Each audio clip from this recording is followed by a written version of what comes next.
আজকের রেসিপিটা যারা এখনো ভাবছো বাড়িতে রসগোল্লা বানানো খুবই কষ্টের কাজ তাদের জন্য। একদম নরম তুলতুলে তুলোর মতন সফট হবে রসগোল্লা।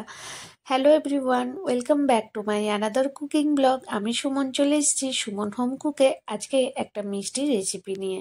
আজকে বানাবো রসগোল্লা রোজ ফ্লেভারে। তার জন্য প্রথমে আমি রসটা বানিয়ে নেব। এখানে আমি চিনি 1 কাপ নিয়ে নিয়েছি, ওর মধ্যেই ওই কাপ দিয়ে মেপেই 5 থেকে 6 কাপ নিয়ে নিয়েছি জল। এবার এই চিনি শিরাটা বানিয়ে নেব। এখানে চিনি শিরাটা হতে হতে আমি ওখানে পনির একটু মেখে নেব। আজকে আমি রসগোল্লা বানানোর জন্য পনির ব্যবহার করছি। এখানে 300 গ্রাম ফ্রেশ পনির ছিল। চেষ্টা করবে পনিরটা একটু ফ্রেশ নেওয়ার। পনিরটা একটু বাসি হয়ে গেলে একটা কেমন স্মেল চলে আসে, তাতে কিন্তু রসগোল্লার স্বাদটাও বিগড়ে যায়। এবার পনিরগুলোকে হাত দিয়ে এরকম একটু ম্যাশ করে নেব।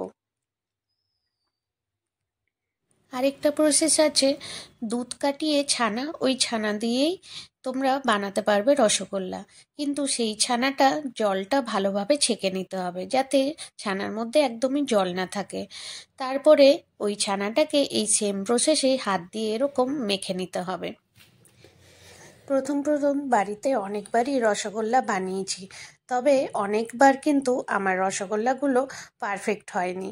কোনো সময় ভেঙে যেত, রসে দেয়াতেই ছানাগুলো ছেড়ে যেত, খুব মনটা খারাপ হতো। তবে অনেকবার ট্রাই করার পর বুঝেছি যে এই রসগোল্লার জন্য যে আমরা ছানাটা মাখি বা পনিরটা, ওই মাখাটা পারফেক্ট হলেই রসগোল্লাটা সুন্দরভাবেই নরম তুলতুলে আর একদম ছাড়বে না। এখানে আমি 1.5 চামচ মতন ময়দা ইউজ করেছি যাতে বাইন্ডিংটা খুব সুন্দর হয়। এবার সুন্দর করে ময়দার সাথে ছানাগুলো মেখে নেব। দেখবে আস্তে আস্তে এমনি থালা থেকে ছেড়ে আসবে ছানাগুলো, তখনই বুঝবে মাখাটা পারফেক্ট হচ্ছে। আরও পারফেক্ট হওয়ার জন্য এরকম কন্টিনিউ আমি হাত চালাতে থাকবো। সুন্দর করে মেখে নেব এভাবেই। এবার এই ছানার ডোটায় ওপর দিয়ে দেবো ফুড এসেন্স আর ফুড কালার। আজকে আমি রোজ ফ্লেভারে রসগোল্লা বানাচ্ছি, তার জন্য এখানে ব্যবহার করছি হোয়াইট রোজের এসেন্স। 2 থেকে 3 ড্রপ দিয়ে দেব। আর কালারের জন্য দেব পিঙ্ক ফুড কালার। এই যে কালার আর এসেন্স, এগুলো কিন্তু যে কোনো বেকারি দোকানে পাওয়া যায়। বাড়িতে যেহেতু আমি কেক বানিয়ে থাকি, তো এই কেকের জন্য এগুলো আমার ব্যবহার হয়, তাই এখানে রসগোল্লার ক্ষেত্রেও ওইগুলো ব্যবহার করেছি। তোমরা যদি পাইনাপেল ফ্লেভারে বানাতে চাও, এই সেম প্রসেসেই এর মধ্যে পাইনাপেলের এসেন্স আর ওই ইয়েলো কালারটাও দিয়ে দিতে পারো। আর একটু 1 ড্রপ দিয়ে দিলাম ওই পিঙ্ক ফুড কালার। কালারটা একটু মিষ্টি পিঙ্ক কালার হলেই ভালো লাগবে এই রসগোল্লাটা। আমি এখানে অল্প দিয়েছি, কিন্তু আমি ব্যবহার করব রসগোল্লার রসে ফুড কালার আর এসেন্স। যখন আমি এই ডোটা ওই রসের মধ্যে দেব, তখন দেখবে একদম কালারটা টেনে নেবে। খুব স্মুথভাবেই মাখা হয়েছে। আর তারপরে চলো এবার ছোট ছোট লেচি করে ছোট ছোট গোল্লা করে নিই রসের জন্য। একবার মাখার পর একবার চেক করে নেবে যে গোল্লাটা ঠিক হচ্ছে কিনা। ঠিক আমি যেভাবে চেক করব, যদি একটু ক্র্যাক আসে বা ছানাটা হাতে লেগে লেগে যায়, তাহলে মনে করবে ডোটা এখনো পারফেক্ট মাখা হয়নি। তো এভাবেই আমি একটু প্রেস করে ডোটা গোল করছিলাম, কি সুন্দর গোলটা হয়ে যাচ্ছিল। আমার মনটা তো খুবই খুশি যে আজকে আর মাখতে হবে না বেশি। ব্যাস অনেকটা মেখেছি, মেখে পুরো খুব সুন্দর মোলায়েম করে দিয়েছি ছানাটাকে। এবার এমনি ছোট ছোট করে ডো বানিয়ে ব্যাস রসের মধ্যে দিলেই রসগোল্লা তৈরি। এবার এক এক করে বানিয়ে নেব। এখনও যারা যারা আমার চ্যানেলটিকে সাবস্ক্রাইব করোনি, তাদেরকে রিকোয়েস্ট করব আমার চ্যানেলটিকে সাবস্ক্রাইব করে আমার পাশে থাকবে, আর পাশে থাকা বেল আইকনটিও প্রেস করে দেবে। এক এক করে বানিয়ে নিয়েছি, আর এইটুকুনি ডো রেখে দিয়েছি। আমার বাড়িতে যে আমার ছেলে আয়ান, ও কিন্তু একটা ছোট্ট আবদার করেছিল, মা আজকে ভিডিও তোমার সাথে আমি করব, মিষ্টিও বানাবো।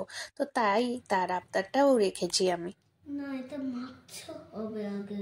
না, মাখা হয়ে গেছে। তুমি তুমি তো মেখেছিলে। না না না, তুমি করো না বাবা, প্লিজ করো না। আরে হলো আমি আজকে আমি আজকে পিঙ্ক মিষ্টি বানিয়েছি। আমরা মিষ্টি গোল করো না, অত না, এটা না, গোল করো এবার, করো। আমরা এখন না, গোল করো, গোল করো। মিষ্টি আমরা বানাচ্ছি, দীক্ষাকে খাওয়াবো, তারপর দেখবে কি ভালো লাগে আমাদের বুক। দেখলেই তো, আসলে সারাক্ষণ দেখে মা কিছু না কিছু এই রান্নার ভিডিও করতে থাকে। তো আজকে খুব করে বলেছিল যে মা আজকে তোমার সাথে আমি মিষ্টি বানাবো আর তুমি এই ভিডিওটা আমার ব্লগ বানাবে। তো তাই ওর এই আবদারটাও পূর্ণ করলাম। আশা করি তোমাদেরও ভালো লাগবে। আর সব সময় রান্না করার টাইমে কিন্তু আমার সাথে সাথেই থাকে, খুব ইন্টারেস্ট এসব জিনিসে ওর। জানি না বড় হলে কি হবে, কিন্তু সবকিছু শিখে রাখাই ভালো আজকালকার। ছেলে বলো কি মেয়ে বলো, সবাই সমান। এবার ওর যে বানানো মিষ্টির গোলাগুলোকে আমি আরেকটু ঠিক করে শেপ দিয়ে দিয়েছিলাম, যাতে পরে ওকে আমি দেখাতে পারি যে তোমার বানানো মিষ্টি দেখো কি সুন্দর হয়েছে। চলে এসেছি রসটা চেক করতে। রস একদম পারফেক্ট, দেখলেই তো পুরো জলের মতন এমনি থাকবে। এবার এর মধ্যে আমি ফুড এসেন্স আর ফুড কালার দিয়েই ব্যাস, ওই যে জলটা ফুটতে থাকবে, যেখান থেকে বাবলস বেরোচ্ছে, ব্যাস ওই মিডিলে দিলেই রসগোল্লাগুলো কিন্তু আশেপাশে চলে যাবে। একটার সাথে যদি লাগে তাহলে কিন্তু রসগোল্লাগুলো ভেঙে যেতে পারে। কিন্তু আজকে আমার মাখাটা খুব পারফেক্ট হয়েছিল, তার জন্য কিন্তু একটাও ভাঙিনি।